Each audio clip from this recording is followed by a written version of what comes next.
My MCU rewatch continues, and next up is a film I haven't watched in years. So let's see how I found The Incredible Hulk. We follow Bruce Banner, who's on the run in Brazil while being hunted by General Thunderbolt Ross. We learn that it's been about 5 months since Bruce last turned into the Hulk. He's been learning multiple breathing techniques and other ways to control his anger. After a small drop of his blood gets inside a drink and gives a man gamma sickness, Ross enlists a Special Forces team to track Banner down and detain him. I'd say out of all the Hulk appearances in the MCU, this is the one where his condition looks and feels most like a sickness that Banner is desperate to cure. Plot 2.5. The main villain of this film is Emil Blonsky, aka the Abomination. He starts off as the leader of a Special Forces team sent to capture the Hulk. When he fails, he's given a version of the Super Soldier Serum that enhances him in many ways. He is then injected with Banner's blood, mutating him into a Hulk-like creature named the Abomination. I don't know what you've got inside you already. The mixture could be an abomination. And damn, this version of Abomination is just so ugly. Like, the CGI here is not good at all. I'm actually quite glad that they changed and updated his design later on. The fight between Hulk and the Abomination at the end of the film is definitely the high point of this movie, but it does fall into that trope that I mentioned in my Iron Man review, with early Marvel villains just basically being dark versions of the main hero. Villain score 2. In terms of how much this feels like a Hulk movie, well, it kinda does.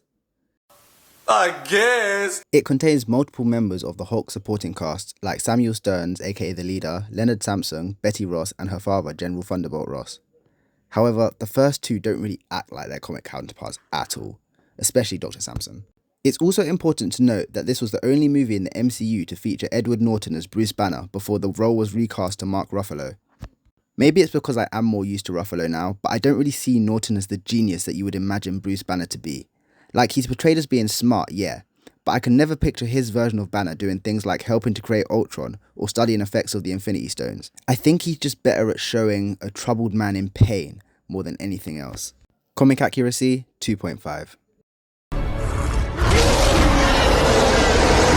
I'll be honest, there's not much going for this film at all.